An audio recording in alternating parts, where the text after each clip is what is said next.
Well, it was those sort of films, wasn't it, at that time? Aradhna and, Rajesh Khanna's and, Kati Patang. But no, I think it's quite a strong metaphor, I feel, that, talking to one or two people and my partner, and she said, because this thing about migration, isn't it? I mean, they suffer. You don't know what's happening tomorrow. We don't. And we know it's from COVID situation now and all that, isn't it? जिंदगी एक सफर है सुहाना यहाँ कल क्या हो किसने जाना जिंदगी एक सफर है सुहाना यहाँ कल क्या हो किसने जाना जिंदगी एक सफर है सुहाना यहाँ कल क्या हो किसने जाना. Hello and namaste. This is Expulsion at 50, a podcast series created to commemorate the 50-year anniversary of the expulsion of Asians from Uganda. My name is Dola Vasani. In June 2021, I spoke to Said Adrus. Said is an artist who retraced Kampala and his own personal journey in a film called The Riddle of Bakuli, 40-odd years after leaving as a teenager. One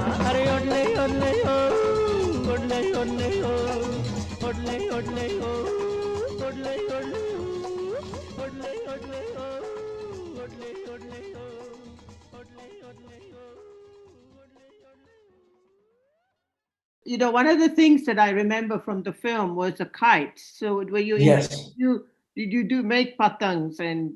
Yes, the kite was very important. Kites at that time was freedom for us. Whoever plays with kites, even today when you see them in India, whenever kids. And I think there's a kind of sense of freedom in this particular bird, ndege, in Swahili they call it. So it's, we used to kind of play a little bit with that kind of notion where, the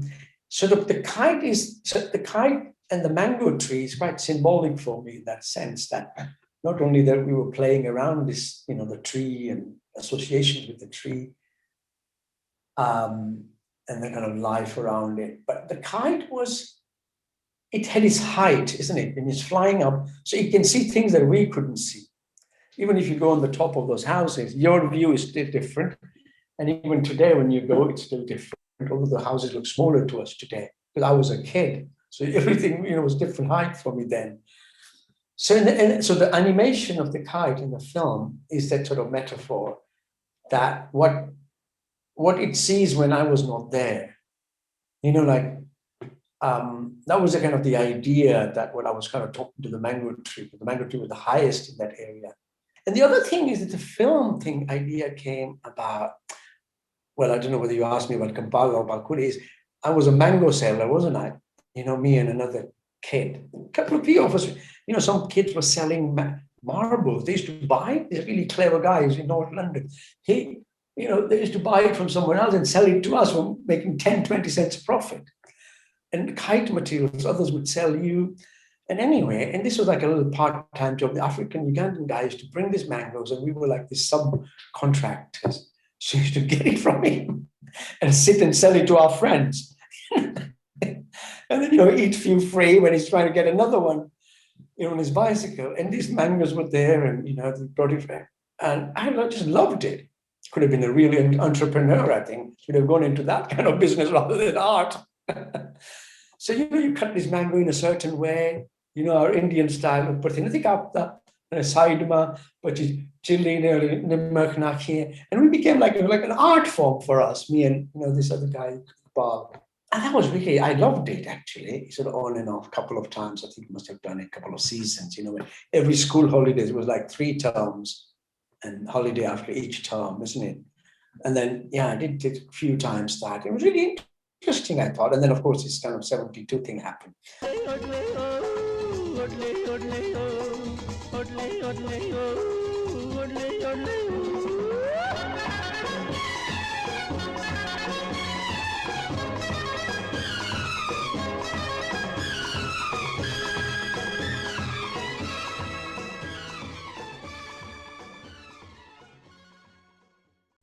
Yeah, I was interested to hear what happened in those 90 days, because Hmm.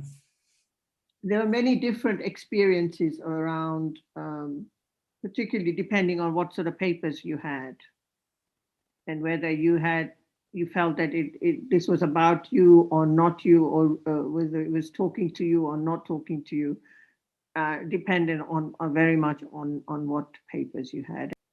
You're kind of part of this. Of course, we were still in Kampala, but as a kid, you don't understand what's happening, all these things anyway, you know? You're kind of not really interested in that kind of political situation. I mean, as I said, you don't know what to expect. You kind of don't really understand. In some ways, are you going away on a holiday? Are you visiting some family? You're a bit naive about the geography. You know what I mean?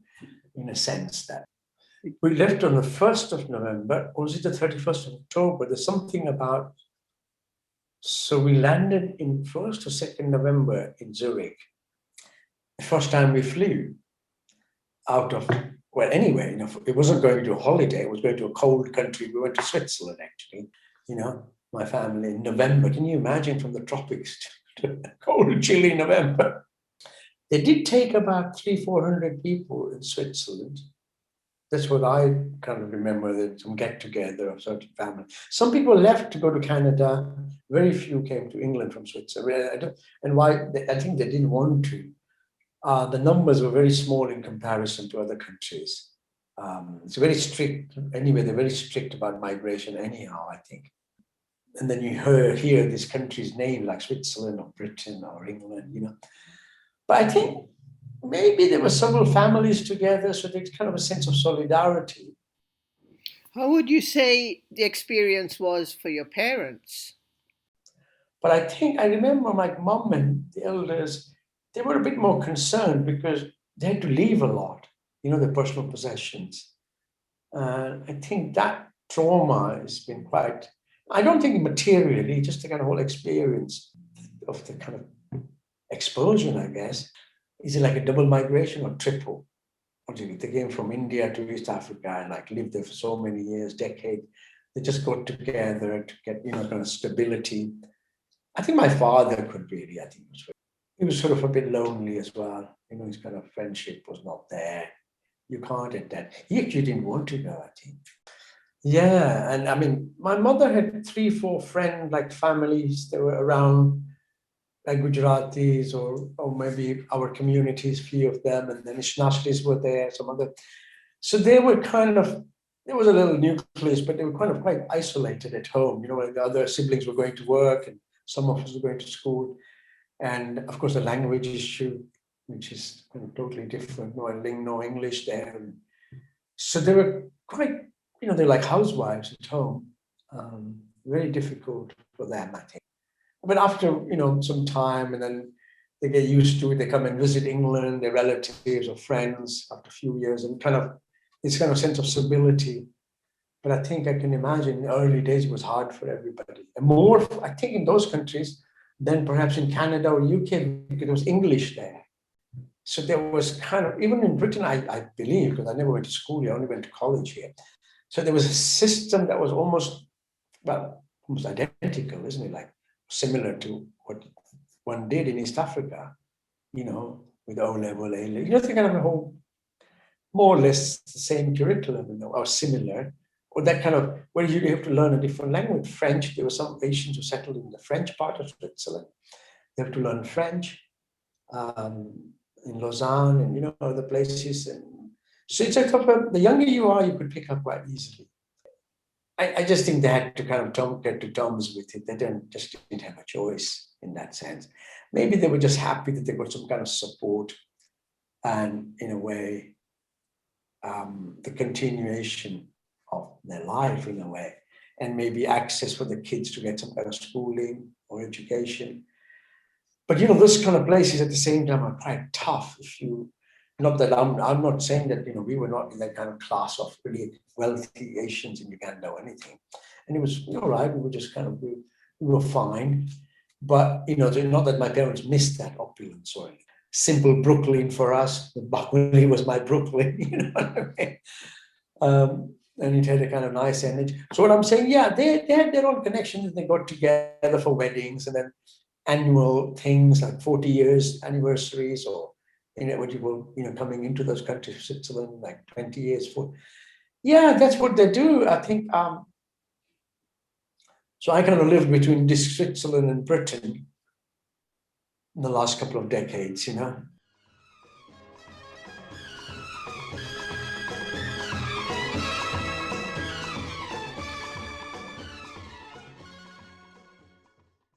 Yeah, I think there are many people who have tried to kind of come to peace with what happened.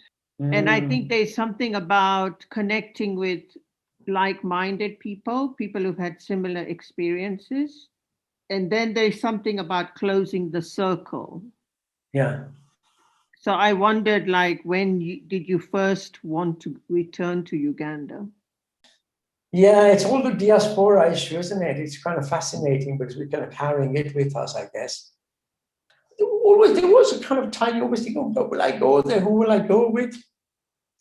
Unfortunately, I didn't go with somebody who was actually living there when I was living there, or even my sibling. That would have been a nice rapport, because then you can talk about things.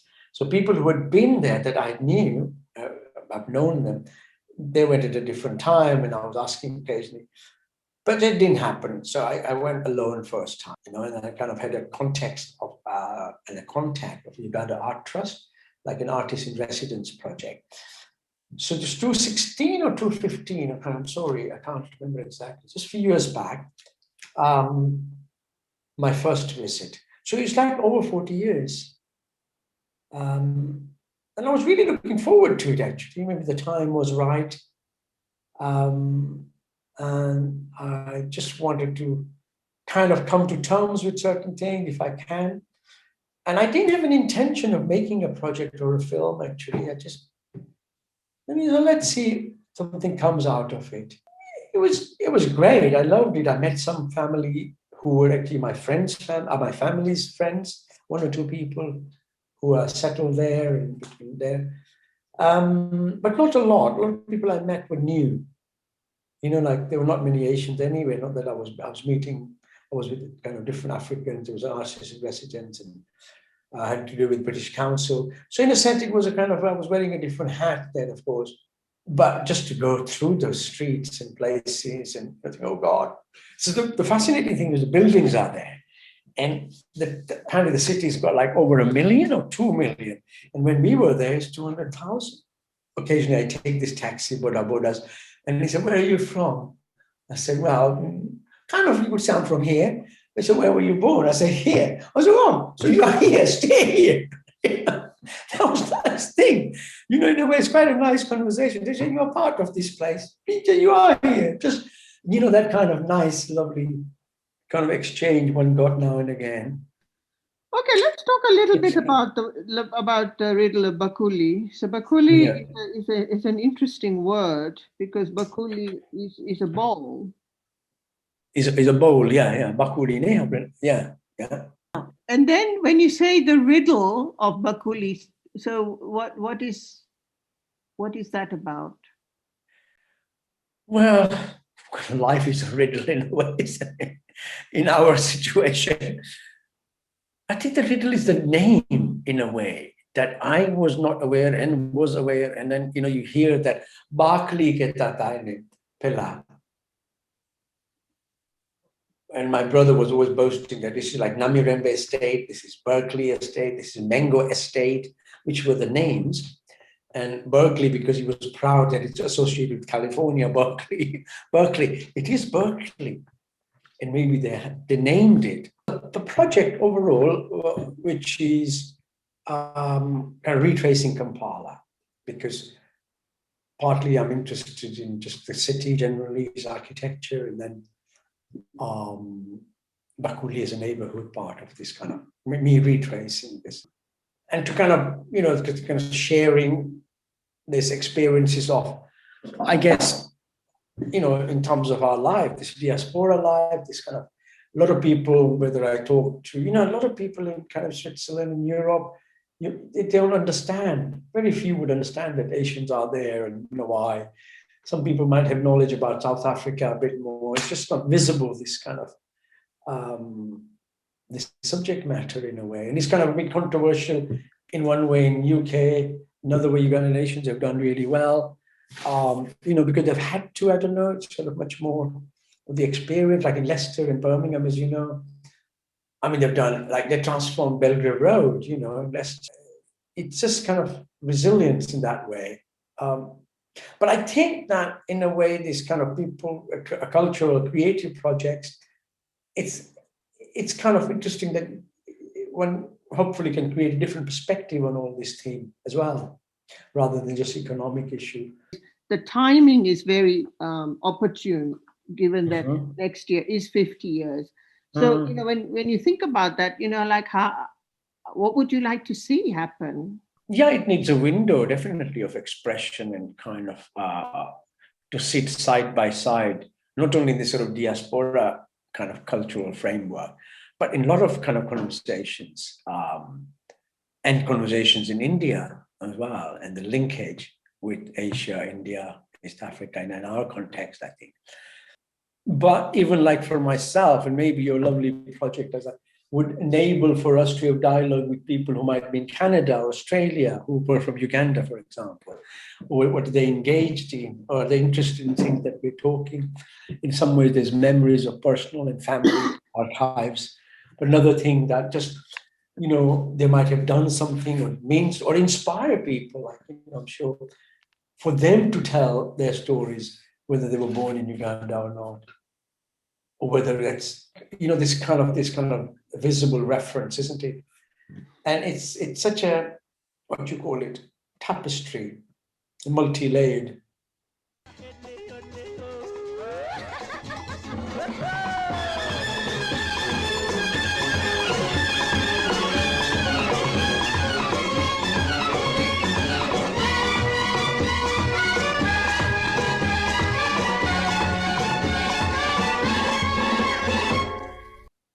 Yeah, I think life's never been the same after that.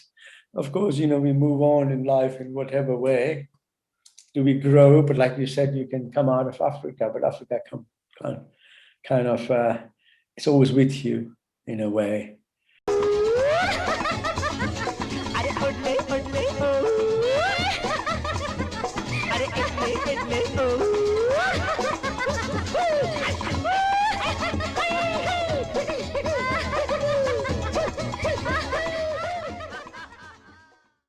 You can find Said's film, The Riddle of Bakuli, on Vimeo. Please share this podcast with friends and family. Till next time, keep well and stay safe.